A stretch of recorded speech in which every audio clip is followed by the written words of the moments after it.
Vamos a orar, vamos a poner en manos del Señor este momento en que queremos estudiar su palabra, aprender y conocer, empezando por mí, lo que Dios tenga para nosotros. Amado Señor, te damos gracias.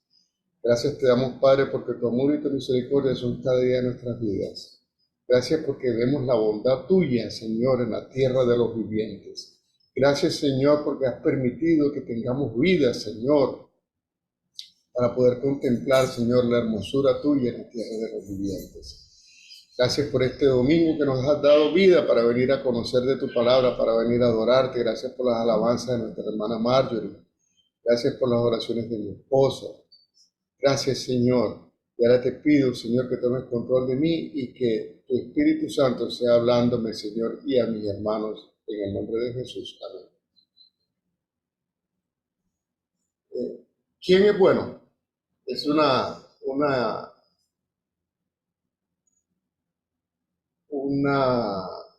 pregunta que vale la pena mucho hacerse en estos tiempos en que la confrontación está al tema del día. Sobre todo porque están usando mucho las redes para difundir muchas cosas que se contradicen la una con la otra. ¿Quién es bueno? ¿Quién es realmente una persona buena? Una persona que se pueda decir que es agradable a los ojos de Dios. El Salmo 53 del 1 al 3 nos dice, Salmo 53 del 1 al 3. Dice el necio en su corazón, no hay Dios. Se han corrompido e hicieron abominable maldad. No hay quien haga bien. Dios desde los cielos miró sobre los hijos de los hombres para ver si había algún entendido que buscara a Dios. Cada uno se había vuelto atrás, todos se habían corrompido y concluye, no hay quien haga lo bueno, no hay ni aún uno. Estas palabras terribles describen muy bien a la humanidad en estos tiempos. Más que nunca en estos tiempos describen a la humanidad. Somos hombres y mujeres que no creemos en Dios. Eh, Hoy en día la Biblia va camino a convertirse en un libro apócrifo, en un libro maldito por las naciones, perseguido. Quien practique la Biblia será encarcelado. Nunca habíamos vivido tiempos así, pero ya el Señor nos los había advertido. El Señor nos los había dicho. Y son tiempos tan difíciles que Él dijo en su palabra, creo que en Mateo 24 o 22 dijo, y si aquellos días no fuesen acortados, nadie será salvo. Nadie será salvo si estos días no fuesen acortados.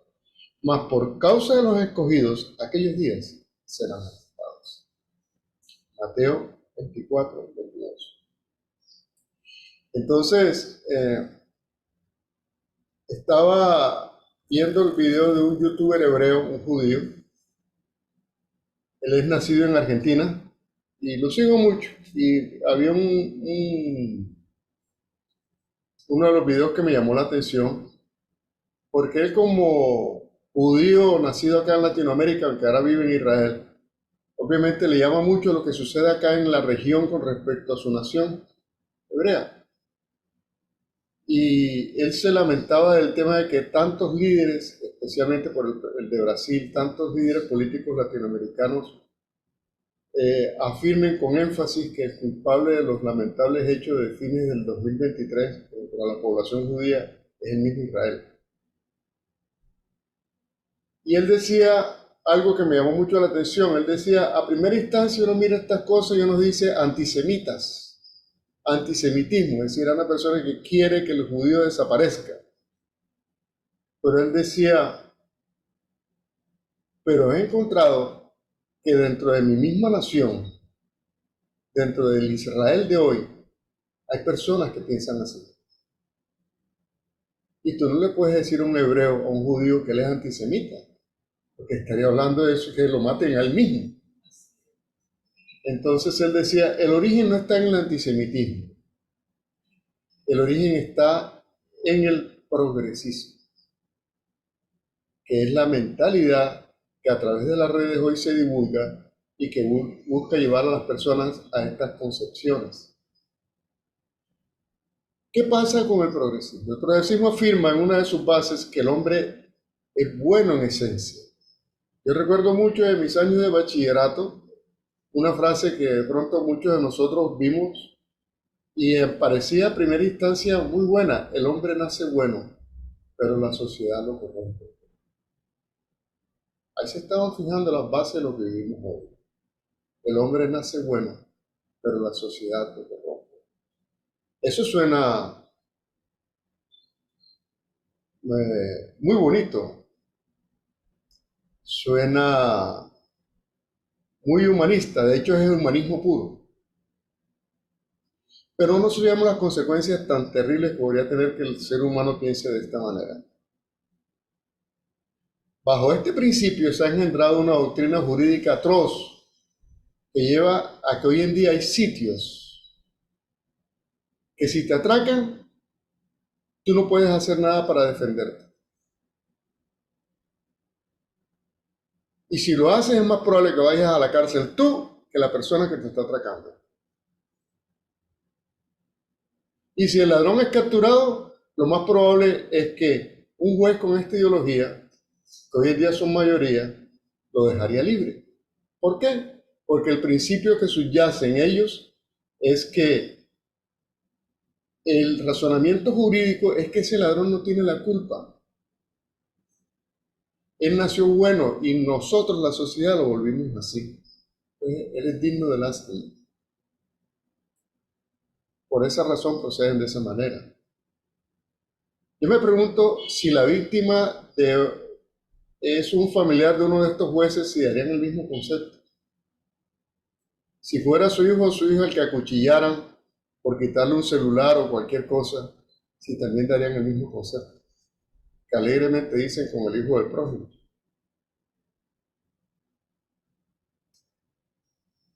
Los principios de Dios revelados en su palabra contradicen esto.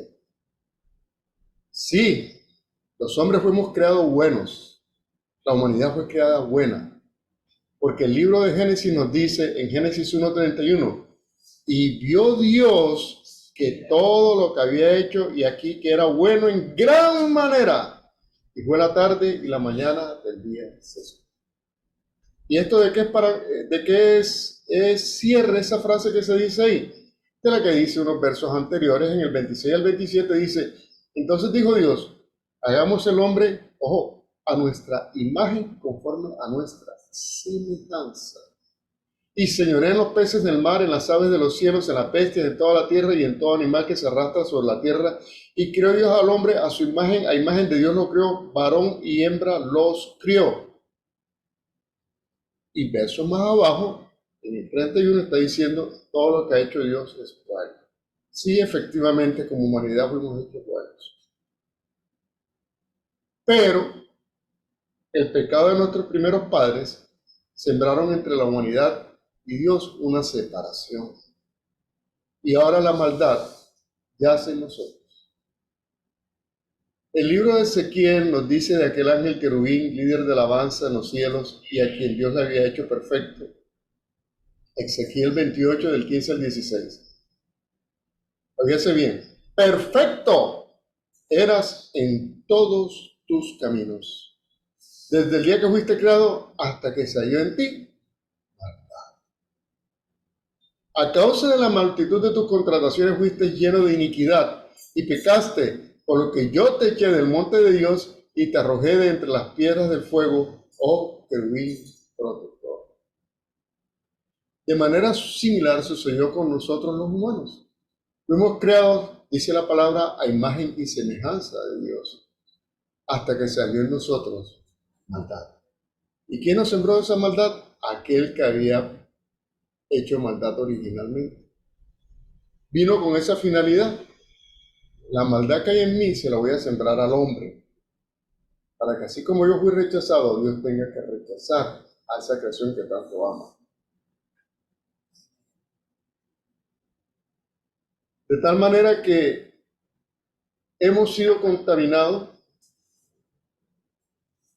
por un pecado que el mismo Jesús dijo que ningún hombre era digno de llamarse bueno.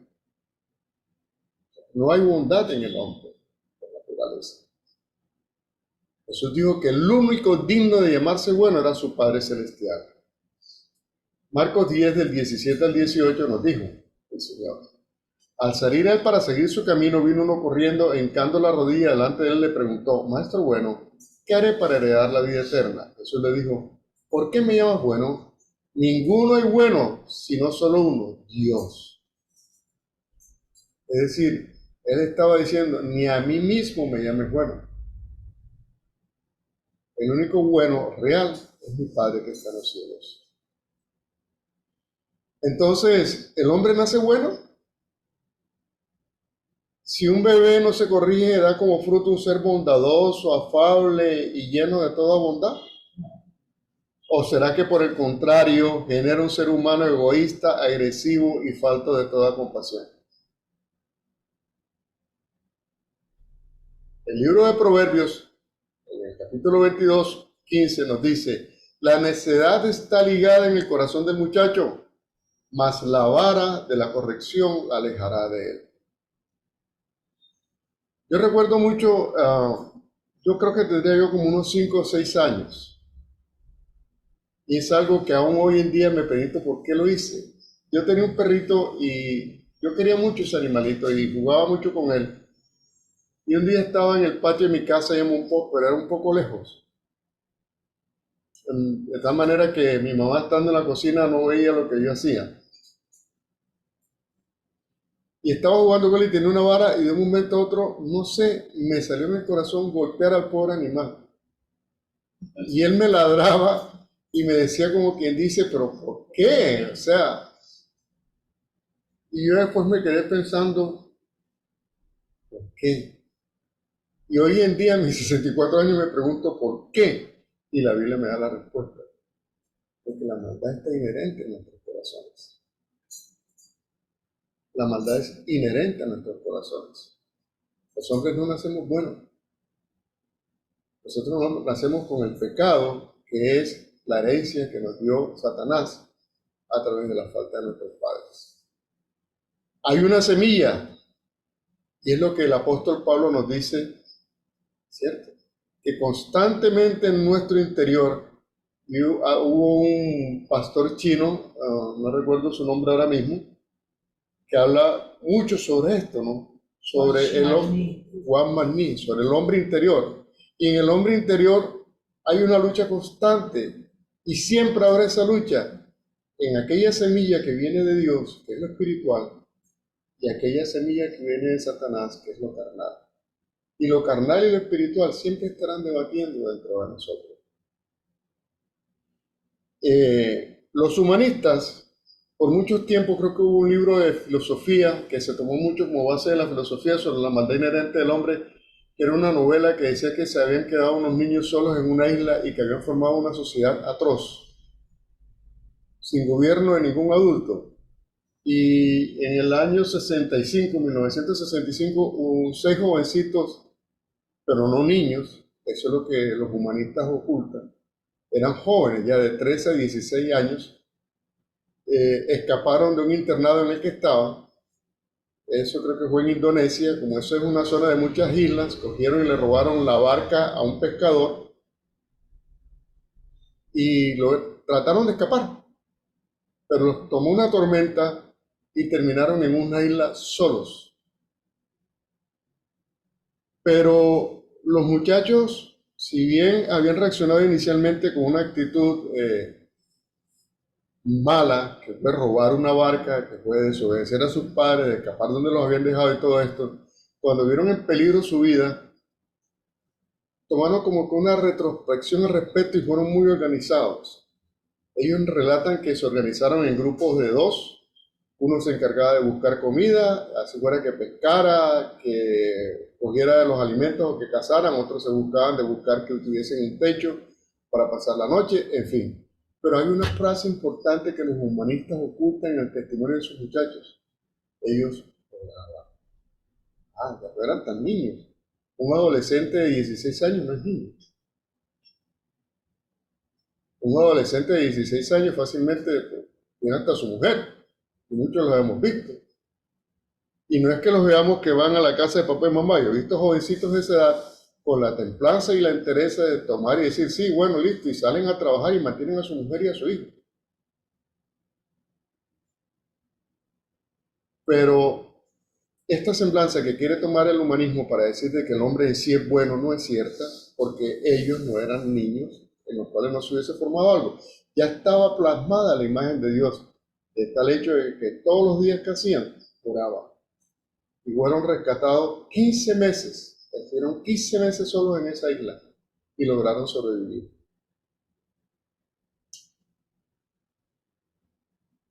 El pecado, que dicho sea de paso, es el mayor delito, porque se da no cuando infringimos las normas de los hombres, sino cuando infringimos las normas de Dios. Se llama delito cuando tú infringes la norma de un hombre, pero se llama pecado cuando tú infringes la norma de Dios. Es inherente al ser humano. En el libro de Romanos, el apóstol Pablo cita el texto de Salmo 53 que mencionamos al comienzo, para recordarnos que ningún ser humano puede jactarse de bondad ante Dios. Romanos 3, del 9 al 12 nos dice, ¿qué pues?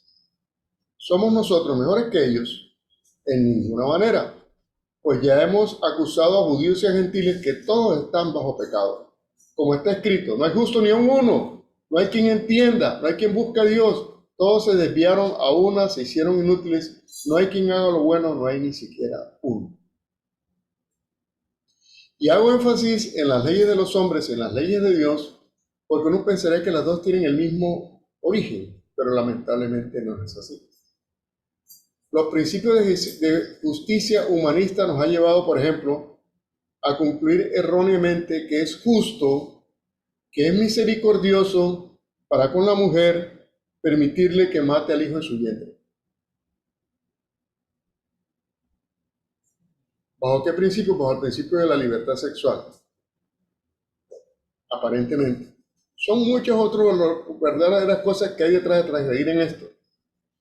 Pero hemos ido más allá de permitir ya, incluso ahora, la muerte del nene dentro del vientre de su madre.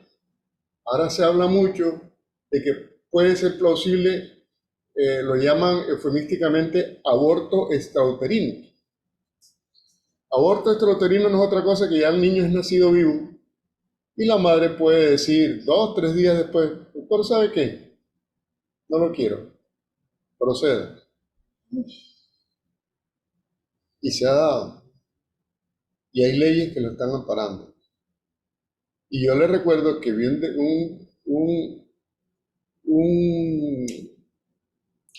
un documental hace muchos años, y hace años, y mire cómo estaban todos, en uno de estos canales populares de televisión internacionales.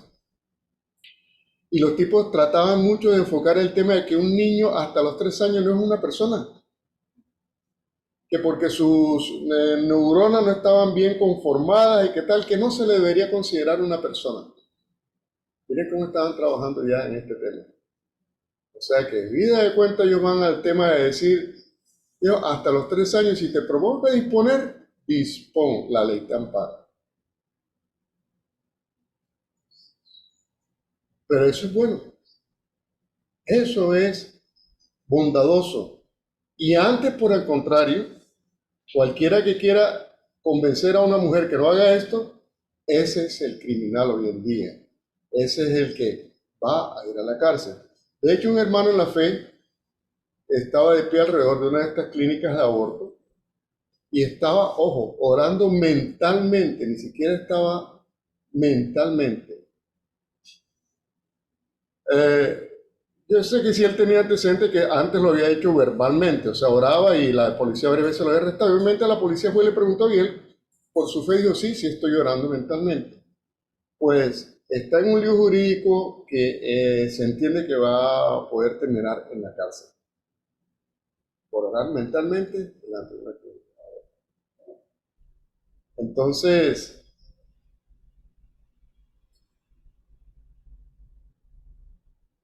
los seres humanos no somos buenos por naturaleza.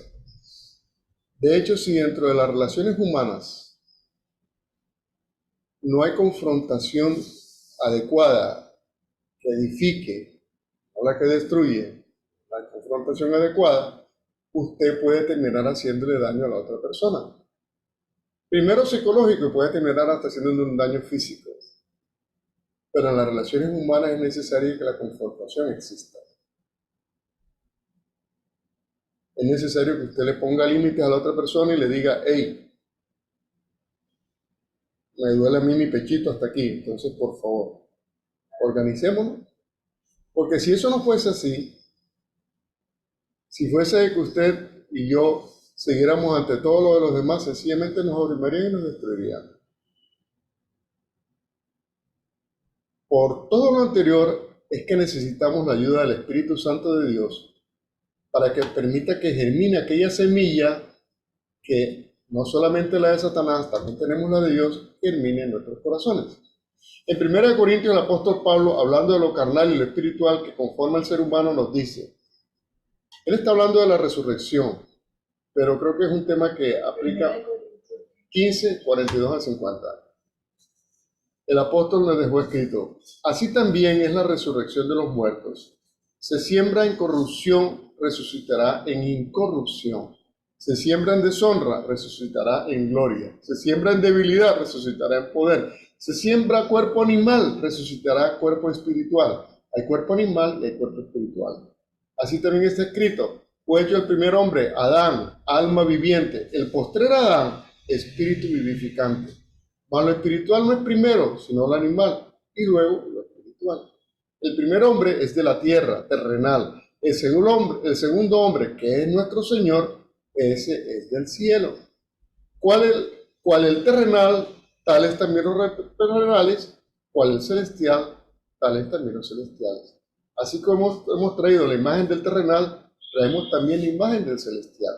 Por esto digo, hermanos, que la carne y la sangre no pueden heredar el reino de Dios, ni la corrupción hereda la incorrupción. De esa separación que existe entre la humanidad y Dios, solo hay un puente, es Jesús. Y aquí abordamos otro tema que disgusta al progresismo sobre el cristianismo, y es la famosa exclusividad, o sea, la ausencia de ser inclusivo. El pastor Joshua Best, el ministerio que fundó el pastor Wilkerson, nos trae un devocional referente a este tema. Nos decía el pastor Joshua, lo tituló El sencillo evangelio de Cristo. El sencillo evangelio de Cristo. Él nos decía, la carta de primera de Juan fue escrita a un grupo de creyentes que se encontraban en un clima difícil. A medida que el cristianismo se extendía, encontraba la posición de una cultura religiosa que era muy inclusiva. El mundo grecorromano estaba abierto a muchas filosofías diferentes y tenía un punto de vista panteísta en el que todas las creencias e ideas podían combinarse. Mucho de lo que vemos hoy en día que quieren hacerse. Pero, dice el pastor, el cristianismo es monoteísta y muy exclusivo. Ahora bien, ser exclusivo en el cristianismo no significa que no seas bienvenido debido a tu origen étnico o a tu historia. No en absoluto. Más bien, el cristianismo hace una declaración de que Jesucristo es el único camino a Dios y que la revelación que recibimos en las Escrituras es todo lo que necesitamos para una vida en Dios. Es una declaración muy simple y llana y no puede fusionarse con ninguna otra religión. ¿Es completamente cierto o es completamente falso? Aquellos que en la iglesia primitiva que habían llegado a la fe salvadora en Cristo tuvieron la tentación de intentar fusionar sus nuevas creencias con los ídolos de su cultura. Juan estaba escribiendo y hablando fuertemente contra aquellos que predicaban mensajes falsos de que los principios del cristianismo podían mezclarse con las creencias de la cultura de ellos. Él destacó este punto a través de la asombrosa justaposición entre luz y oscuridad. El apóstol nos dice, si estás en una habitación oscura y enciendes una cerilla, un fósforo, una luz, esa luz es innegable. No puedes lograr una mezcolanza de luz y tinieblas. Nunca será confundida esa luz con la oscuridad. Lo que afirma el cristianismo no puede confundirse ni mezclarse con nadie más en el mundo.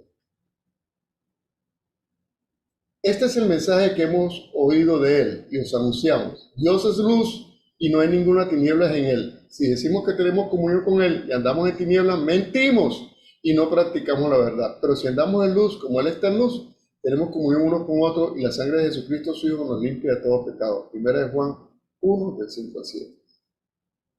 Concluye el pastor, traemos el pecado a nosotros mismos, pero un día resucitaremos en un mundo restaurado debido a lo que Jesús hizo en la cruz. Esta es la gran esperanza que tenemos en Cristo y su mensaje no hay otra manera. De manera que entonces concluimos que para Dios, el hombre, él nos hizo bueno. Pero aquella potestad que se levantó contra él como enemiga de suya, engañó a la humanidad y nos llevó al pecado y ahora se halla maldad en nosotros. Pero Dios no nos ha abandonado y Él tiene un plan. Y es a través del sufrimiento y muerte en la cruz de su unigénito Hijo, encarnado en hombre, y de su gloriosa resurrección de los muertos, que ha cumplido aquella promesa que nos hizo en Isaías. Recordemos que en Isaías 1, del 18 al 19, el Señor nos dijo: venid luego, dice Jehová, y estemos a cuenta. Si vuestros pecados fueren como la grana, como la nieve serán emblanquecidos. Si fueren rojos como el carmesí, vendrán a ser como blanca lana. Si quisiereis y oyereis, comeréis el bien de la tierra. Esa es la opción que nos deja abierta el Señor. En tanto, debemos tener claridad que todos los hombres y mujeres necesitamos de Dios para poder limpiar nuestro corazón. El salmista David lo dejó bien claro en el Salmo 51. Él dijo en verso 1: ten piedad de mí, oh Dios, conforme a tu misericordia. Conforme a la multitud de tus piedades, borra mis rebeliones. Lávame más y más de mi maldad y límpiame de mi pecado. Porque yo reconozco mis rebeliones y mi pecado está siempre delante de mí. Contra ti he pecado y he hecho lo malo delante de tus ojos, para que seas reconocido justo en tu palabra y tenido por puro en tu juicio. Y aquí en maldad he sido formado y en pecado he concebido mi madre. Damos gracias a Dios porque si bien vivimos tiempos difíciles, también vivimos tiempos que muchos de los profetas del Antiguo Testamento hubieran dado su brazo derecho por vivirlo. Vivimos el momento de la gracia. Vivimos aquel momento en que Dios no tiene que prometernos, si lo seguimos, que nos va a dar riqueza como se lo prometió a los hebreos, porque no podía prometerle salvación. Porque Él sabía que la única puerta para que pudiera prometerle salvación al hombre era que su Hijo Jesús viniera e hiciera el plan de redención. Pero nosotros estamos bajo la gracia. Y nosotros sabemos que si venimos a los pies de Cristo, tendremos gracia y salvación para nuestras vidas. Vamos a orar.